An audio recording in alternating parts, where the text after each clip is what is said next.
Without warning, China declares a zone for live-fire military exercises off the coast of southern Taiwan.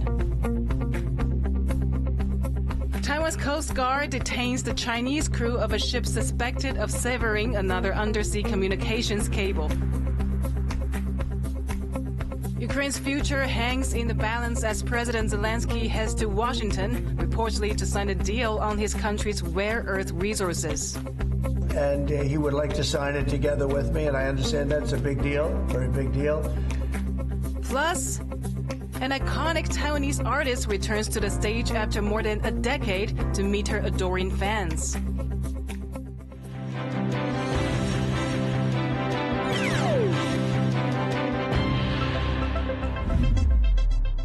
Welcome to TaiwanPlus News. I'm Yvonne Yang.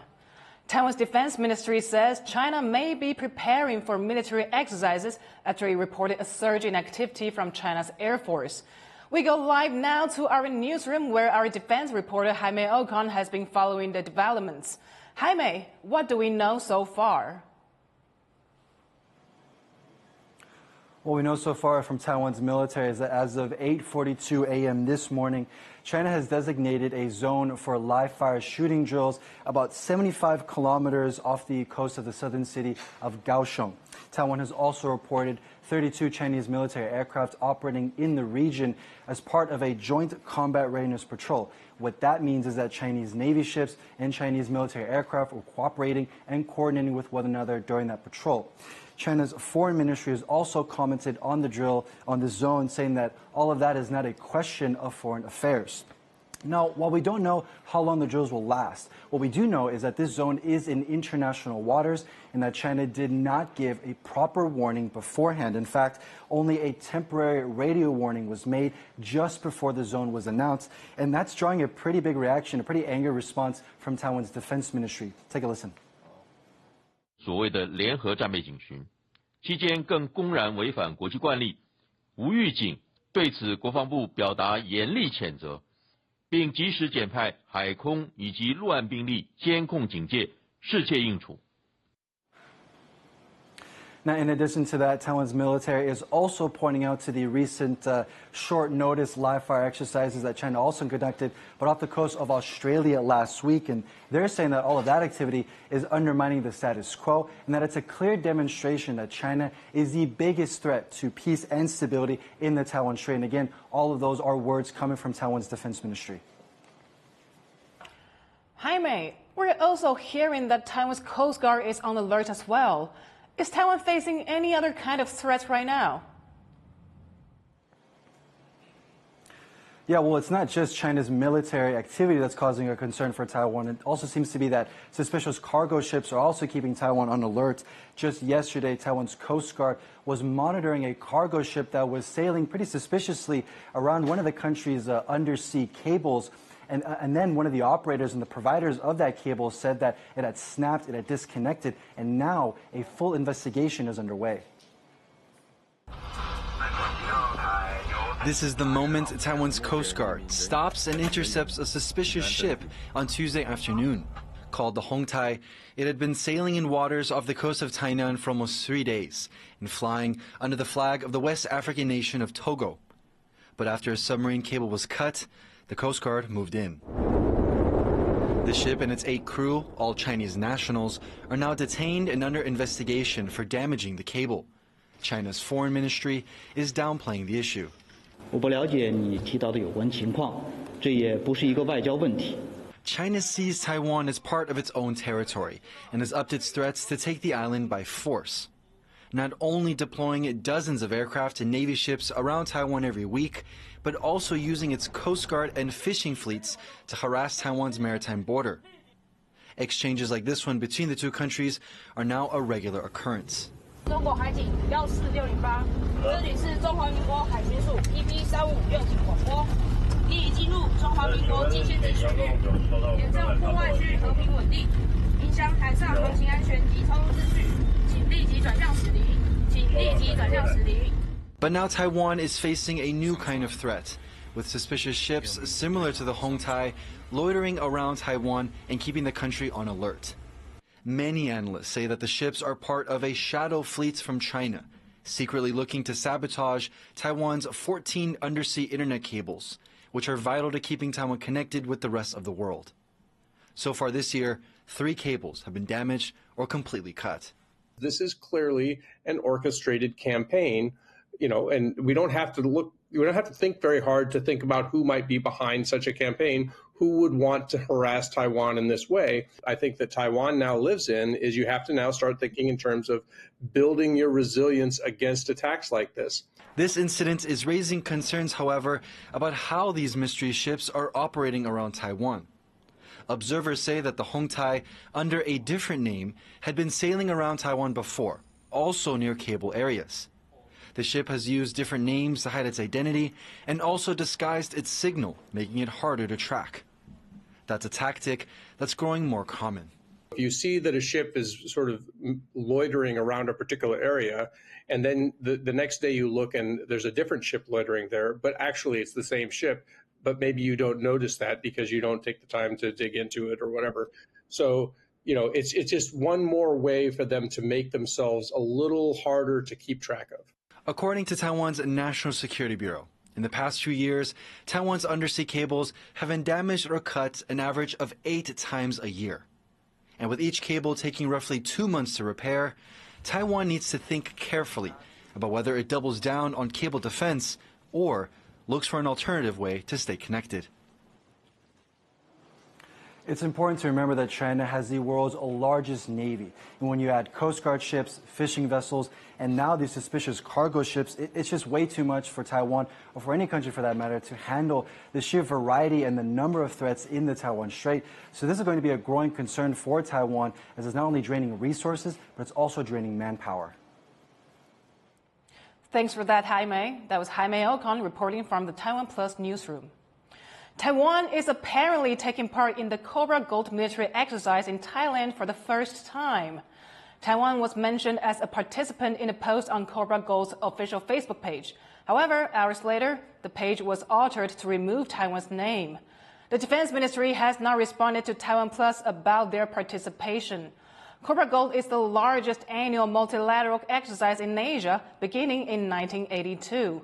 The core participants in the drills are the United States, Thailand, Japan, Singapore, South Korea, Indonesia, and Malaysia. Ukraine and the United States have reportedly agreed to terms of a deal involving Ukraine's rare earth minerals ahead of an expected meeting on Friday between U.S. President Donald Trump and Ukrainian President Volodymyr Zelensky. While the terms of the deal remain under wraps, it's another part of a major shift in U.S. policy toward Ukraine. Chris Gorin reports. Controlled explosions at Ukrainian mines like these could be key to the country's survival. Ukraine and the United States have reportedly reached a deal on rare earth minerals. While the terms of the deal have not been publicly disclosed, the agreement could be signed as early as Friday, as Ukrainian President Volodymyr Zelensky makes a visit to Washington. Yeah, I hear that. I hear that he's coming on Friday. Certainly, it's okay with me if he'd like to, and he would like to sign it together with me, and I understand that's a big deal.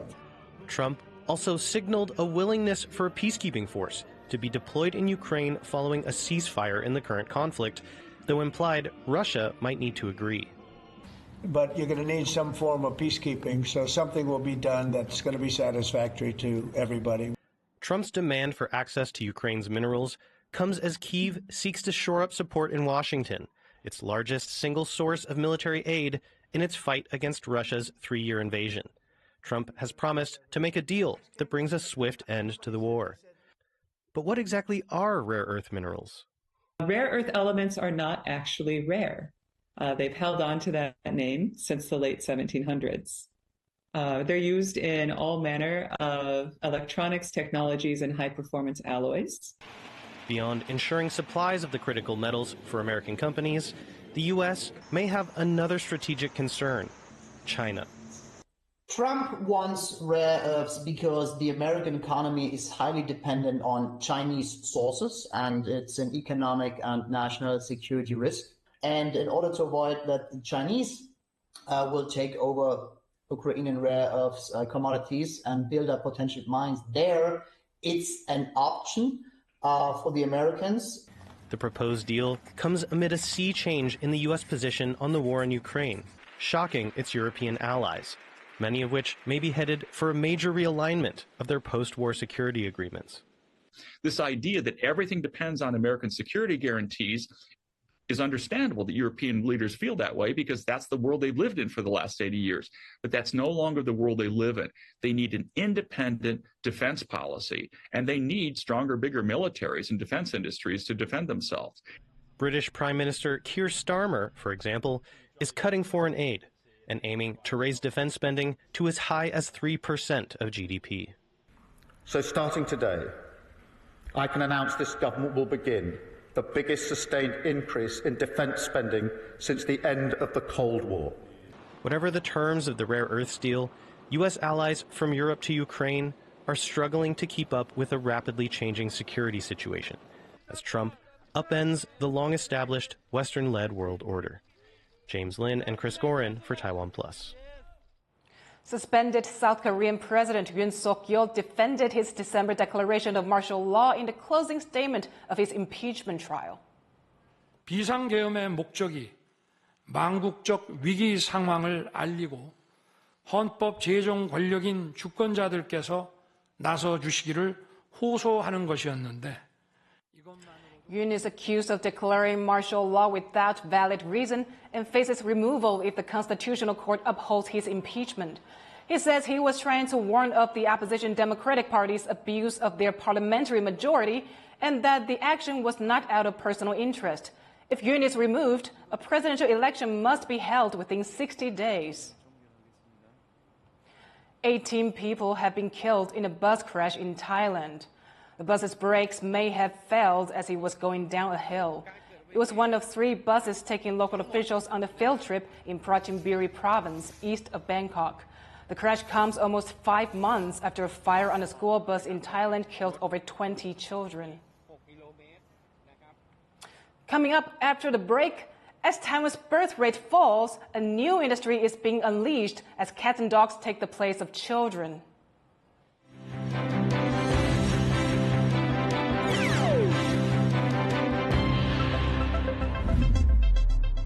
For more stories from Taiwan and around the world, download the TaiwanPlus app.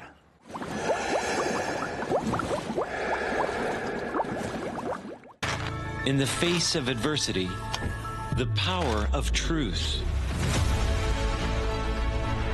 A roadmap for a just and open world, charted by the freest country in Asia. Taipei for TaiwanPlus. TaiwanPlus News, a voice of freedom in Asia.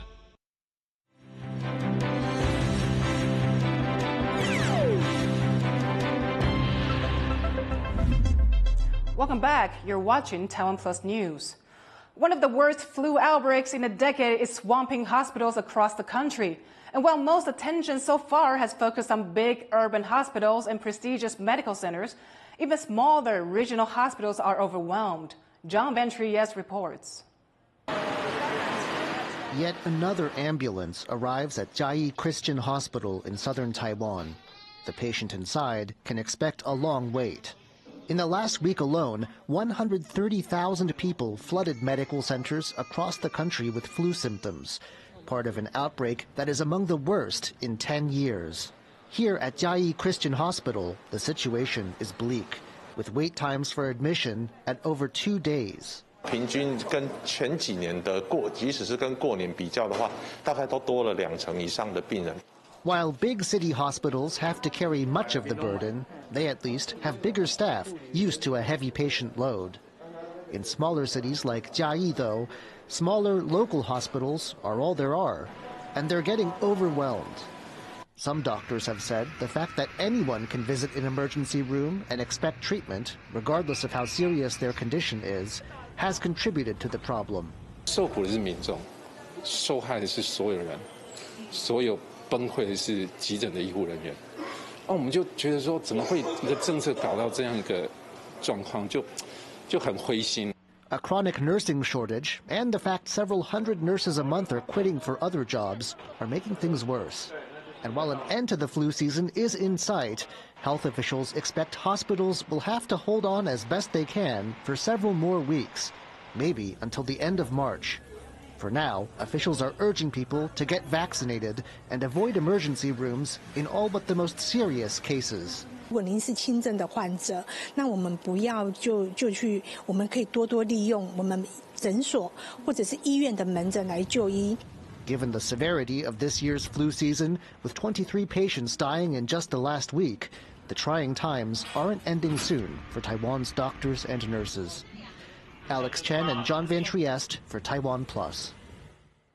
Taiwan has revised its economic outlook for this year, slightly reducing the GDP forecast to just over 3%.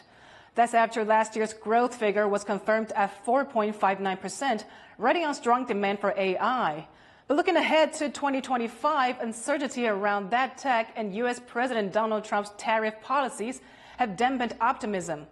Economists at a top Taiwan think tank warned of potentially serious impacts to the country's export-reliant economy. So if Trump impose more, trade barrier on the U.S. market, that will force all the countries' export originally to the U.S. Diversify to other regions. That will make the world, export environment more competitive. That will create a huge challenge for the Taiwanese export. Of course, including all the countries' export. Economists say the growth forecast could be cut further as Trump announces more policies. Taiwan's pet market is experiencing significant growth, driven by an increasing number of pet owners who will spend any amount to pamper their furry companions. Our reporter Cindy Chi explains. Unlimited scrubs, toys, and snacks, and having the time of her life. Meet 6-year-old Pudding. She's an important member of the Xiong family in Taipei. 就是我们的狗女儿布丁。 Pudding is the only baby in the family, as her owners have chosen her over having kids. Originally, the couple were open to having a child, but then gradually realized that keeping a dog would actually be preferable. 因为小孩会长大之后就会开始顶嘴啊、叛逆啊，然后控制不住。可是我觉得刚好是布丁也很听话，所以我就会觉得那养狗真的比较控制得住嘛。 虽然他也会有脾气，他有脾气的时候其实也是蛮明显，他就是不想要鸟你这样子。但是其实他始终就是还是会回复到那个就是很乖的陪伴者这种角色。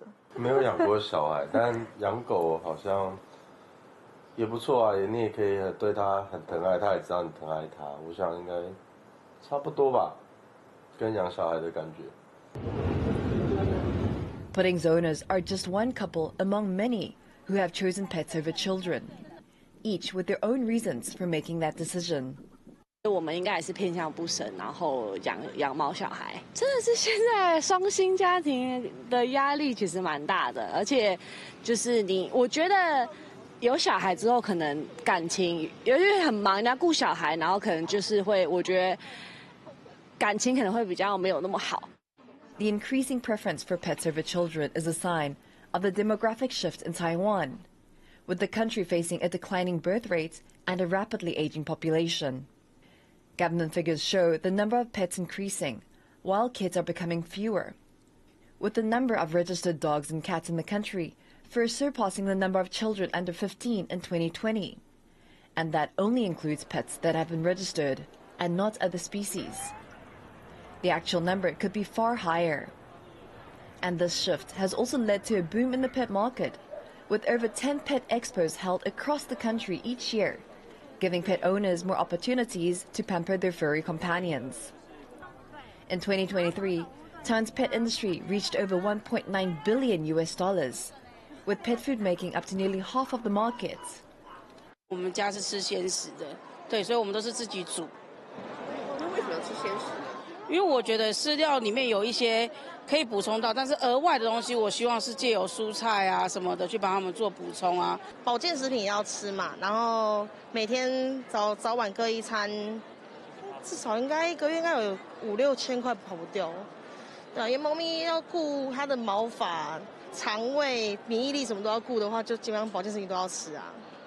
With so much spoiling, and improvements in care and technology aimed at pets. Some industry insiders are anticipating a new trend. As pets live longer, demand for specialized products and services will grow. 我只能看到几个方向，就是例如说宠物医疗，那宠物保险，我们其实就有发现说，近几年来，狗犬用的产品卖的没有那么的好，可是老犬的商品反而会卖得非常好。他是阿宝，然后他13岁，是我们的家人。他平常都有定期在看医生，因为法斗的皮肤比较难顾，然后所以他会有一些瘙痒之类的症状，所以就会要定期给医生检查，然后还有对于他吃的方面也要比较注重一点。Dogs and cats, like people, are living longer here in Taiwan. A good sign for the pet industry and furry companions like Pudding, as their owners look to give them the best life they can for as long as they can. Fu Ahong, Howard Zhang, Alex Shen, and Sunny Chi for TaiwanPlus. A veteran Taiwanese baseball player is leaving the game. Pitcher Wei Yin-chen announced his retirement on Wednesday after a 20-year career. Chen played for the Baltimore Orioles and the Miami Marlins in the U.S. Major Leagues and also for several teams in Japan. He also represented Taiwan at the Olympics in 2004 and 2008. Chen was the highest paid player of the Major League seasons in 2020, earning $22 million. Taiwan's most famous Taiwanese opera performer Yang Lihua has emerged more than a decade after she stopped performing. Cadence Quaranta was at her first ever fan meetup. 希望人人都会唱歌仔戏，对吧？心跳贝贝哦，高山关，我该话说你呀，回中阿关。 An icon of traditional Taiwanese opera takes the stage once again, this time to meet her fans.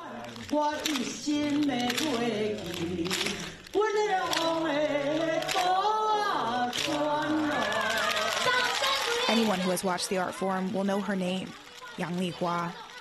Rising to fame in the 1960s, she's known for playing mostly male roles.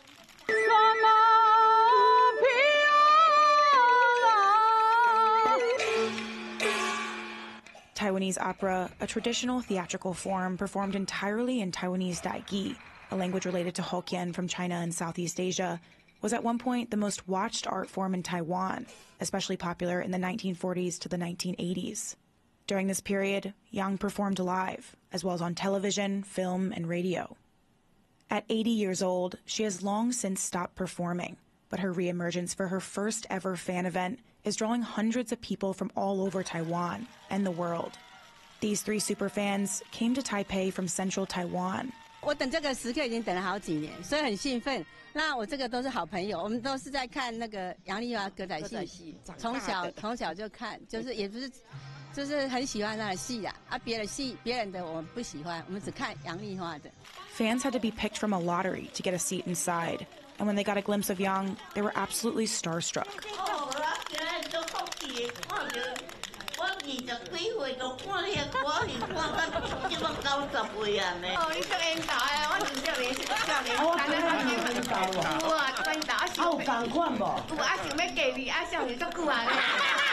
Another fan brought on stage memorabilia of Yang that she had collected over the years. Yang says she was moved by the event, adding she'd been worried no one would show up. 当然非常非常的欢喜，我的感想哦，强要哭出来。讲到这个时阵，我已经几岁啊，还阁遮多的戏迷，安尼遮热心，阁是全球各地都来，还有东南亚的朋友会来，我唔知要安怎样甲感谢，我唔知讲我永远吼，等到我转去，我嘛还阁会记得这场的物件。各位朋友，欢迎我们的世纪初恋杨丽花。 Outside, there were hundreds more fans who waited for hours in the cold to see Yang. To her fans, Yang emphasized the importance of continuing Taiwanese opera culture, which began fading in the 1990s. Opera is her life, she told them, and should be passed on to future generations. 我要吸引到咱新的年轻一代的观众，人才接受，你知唔知？安尼唔知当保留这个文化，永久都有这个歌仔戏。And here, quite a few young people did show up in support. The 17-year-old even created a Facebook group where people can share pictures of Yang. Most of her classmates are into Japanese and Korean dramas, but not her. 我都不会看，我就是只喜欢歌仔戏，其他的也是会看，但是看杨丽花的居多。And these young people share Yang's desire to carry on this culture, like this 24-year-old who often watches reruns of Yang's performances on YouTube. 其实，像我自己现在因为歌仔戏啊，我也是很希望可以把歌仔戏传承给身边的同学和朋友。因为我觉得这个其实这是我们台湾的文化，我觉得这个是每个国家都有它自己属于它的文化。那我觉得歌仔戏那么的好听，还有在闽南语当中有那么多漂亮的句子或者是押韵的词，我觉得这个都非常的棒。再加上我们那么优美的曲调，还有那么多的历史故事，我觉得这个都非常的值得流传下去。因为歌仔戏是台湾土生土长的剧种，我们不维护它，那还有谁会维护它？ It's these fans who have the power to continue on this culture, which Yang helped popularize and revolutionize. With them, Yang sang one last song. 大家好唱，比有鼓锣鼓的声音，现在声搁较水。走三关，改换的所以啊，花中阿元，放沙西凉。